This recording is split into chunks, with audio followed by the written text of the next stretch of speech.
And we're back.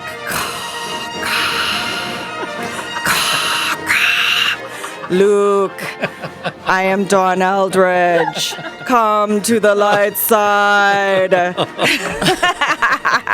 Oh my, I'm scared. Wow. All right, I'm Dawn Eldridge. Wow. With 3 Max results. Where did that come from? I really want to do my Yoda impression, but I don't know if I can do it.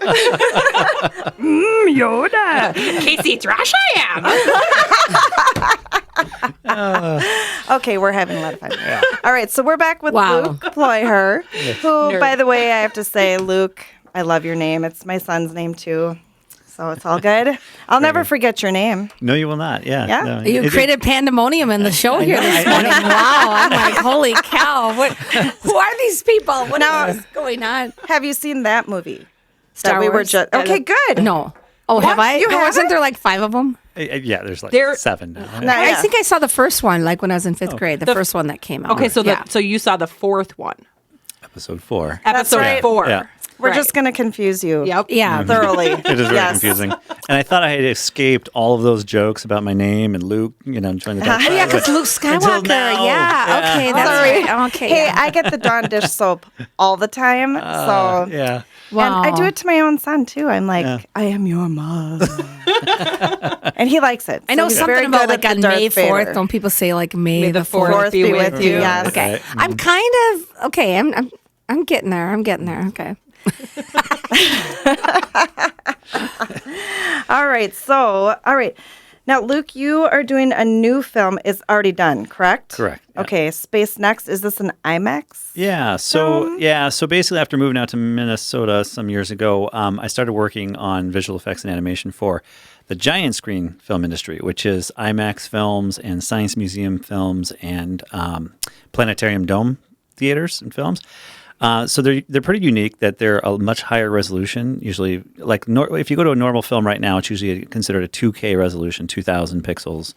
Even resolution. if you go to the IMAX, like if I go see IMAX Avengers movie. No, those are usually larger resolution, Okay. depending. Some have what's considered IMAX sequences in them. So some of the Hollywood IMAX films are like Interstellar, let's say, he did actually shoot some of that film on 65 or 70 millimeter, which is that higher resolution, that larger format. So yes, it's kind of a hybrid with those, but usually with the science theater films themselves, they are 100% shot on 4K resolution, which is double the size resolution is what, let's say, a normal movie would be. And then on top of that, they also do them in stereoscopic, which is the left eye, right eye, the 3D films, where you wear the little glasses and you sit there and everything pops off the screen. So that's how you shoot it? yeah, well, Okay. I mean, the difference with our company, with Afterglow, we focus mainly on animation. So Okay. most of the stuff that we create is 3D animation. So the film itself, Space Next, was mostly created in a computer, and it was done in 4K and 8K resolution to be future forward for these, because now they're changing out some of their projection systems for higher resolution systems. So the best right now is about 8K resolution, which is just massive. So, and the data for that's very large. So for us, it's very challenging to render out those sequences in 3D animation. We can have, think of it this way, like every second you see on screen is 24 individual frames that are flickering at a speed so your eye doesn't notice them. So every single one of those frames sometimes can take up to 7-8 hours to render, sometimes as long as a few days to just render on a computer. So then we have to create 24 of those per second. And then not only do we have that, we have a left eye version and a right eye version. So it's really just an astronomical amount of information and render time and basically hardware technology that's being used for that. So Space Next was concepted after I worked on a film called Space Junk, which we were laughing about our cell phones earlier, but we don't realize how dependent we are on technology, and we just take kind of for granted. But space junk is actually a real problem in space, where things are flying around and satellites are controlling all of our information, and if they get hit and damaged, I mean, obviously, I think a lot of people saw the movie Gravity. It's not that same kind of concept. So, but while working on that film, I kept getting asked the question, now that the space shuttle program's retiring, what's going to happen next? And just because I happen to be working on a space film, everybody thought I was the authority on space.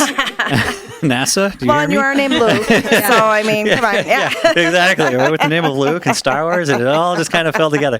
But no, Just a natural born export. Exactly, right? Yeah. So we actually, ironically, I started kind of researching that and came up with the idea of a new film, and it was called Space Next. And it is about what's happening in our current space program, as well as the private space program with space tourism, space hotels, space mining, space exploration. There are so many different things going on that most people have no clue, I think, how much is actually happening behind the scenes. It's actually an incredibly exciting time for. Well, yeah, you've heard for all these space. celebrities. Was it like Justin Timberlake? All these people, the Russians are taking them into, they can pay, right? Yeah, I mean, yeah. pay so much money and they'll take them on their spaceship to. Yeah, and we have one sequence in our film, which is the Space Adventure Corporation.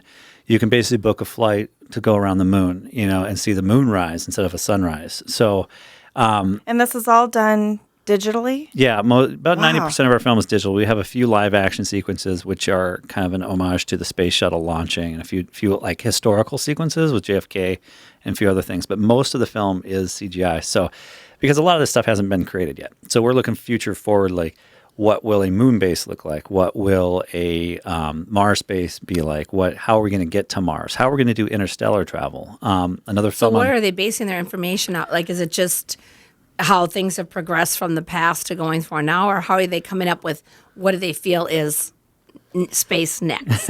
Yeah, well, because there's so many things happening. NASA was focused on what's called the pure science, where they're focused on things like deep space radiation and solar weather, things that most people don't think about.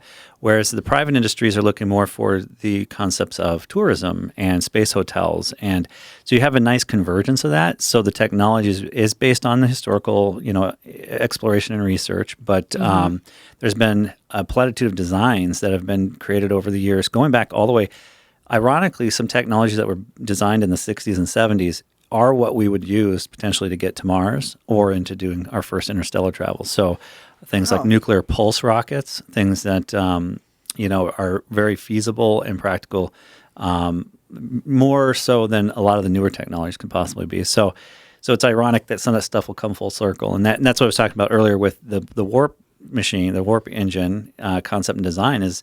Ironically, looks like an old sci-fi illustrator's design from the 60s. And It was not done on purpose. It was an accident. And one of the designers who was commissioned by a NASA scientist, when they looked at it, they came across this other image somebody sent them, and they were shocked to see how similar those two images looked, from basically a sci-fi painting to a new design. So, so all these things have kind of coming full circle, and the technology with private dollars and private interest is really rapidly developing the space infrastructure and market. So there's exciting things happening. So to encapsulate that into a film is tricky because there's a lot. Well, it kind of makes sense, though. I mean, like that's where we started in the 60s and 70s of space travel and all of that sort of stuff. That's what they were focusing on. And then I feel like they've done so much since then to then think about, okay, well, how can we get further? Like, we need to go farther. We need to go to Mars. We need to get out there more. To me, it makes sense. Like, start with the original of, like, this worked the first time around, got us to the moon. Let's see if it can get us farther. Yeah. I don't know. Well, ironically, when the space race happened, it was really based around competition with the Russians. And, it's shocking, and I touch on this in the film. I really like to highlight how well the Russians did with their space race. When we were going head-to-head with them, I think that most Americans don't realize that the Russians beat us on every single thing except for getting to the moon. Yep. First But animal. did we really get to the moon? Because I've heard that it's all a conspiracy and that we've never been there. Everything's a conspiracy theory, Don. Don't The you know that? shadows are off, and Although I will have to Star say- Wars is a conspiracy theory. Yeah. Star Trek is real, though. No, yeah, I was just going to say, Star Wars is real. I was going to say Darth Vader moon is and not. Yoda, whoever, all these people, they don't really exist. Well, the good thing about that is that we kind of had that gap where sure we got there and then we started developing satellites, but now we're kind of on the edge of another competition, and that's getting to the moon for helium-3 and other resources, and to asteroids for resources that are valuable. So these companies that are designing these technologies, if they get there first, they can really win the prize. So I think we're really, that's what we're starting to see again, is a competition, and I think that's good, healthy, space travel type stuff. Well, So now I was going to say we could digress a little bit, like to the housing market. I mean, that always sometimes seems too in the housing market in competition with new construction as to, who's going to put in the newest and the latest? What's the greatest feature that's coming out in the housing market? Right. Is it? And we've talked about that in many different shows now. Is it granite countertops? Is it the surround sound? Or now you hear all these things, these tiny houses and all that kind of stuff. I want a tiny We need to do a house. show like House Next. What's next in the future There you go. of? Can you create something like that for us, please? Absolutely. We have a launch pads in our Absolutely. backyards. Can we We've got Lincoln helicopter Logs? pads. We've got. Now we're gonna have what's coming next? We're gonna have space rocket ship launch pads. in the back. Teleportation to different houses. That's right. There we go. And then we could have the screens. We'll have like Well- the drone neighborhoods. You can drive your drone over to your neighbor's house. I was just going to say, that to me is what's coming next. Personalization of drones is what's coming next. So I think give us 10 years and you're going to see a flood to the country away from the cities, because if transportation back to the cities is so easy as getting in your personal drone and flying to your office, that's also controlled by a network of air traffic control where it's kind of hands-free flying. Right. Then, in my opinion, but I'm very space oriented. Well, you're the expert because you did. Well, because I make movies, you're Luke. I'm by far the greatest expert in space travel and And your development. name's Luke. What else At is least there? in this room. You're the expert in the room. Let's talk about that more in the next segment, because I am kind of curious about some of that. Yeah. About moving to the country. So yeah, I'm Stephanie Havel with Wells Fargo Home Mortgage. I'm Dawn Eldridge with Remax Results. I'm Casey Thrash with Jason Stockwell team and Remax Results. And Luke Blair with Afterglow Studios. Thanks for listening. Stay tuned. We've got more exciting information and predictions for you. Yeah, and check us out on Facebook. Is it the Stockwell Eldridge Show? You can get information about Luke and all his movies, right? Yes. We're going to talk more about those too.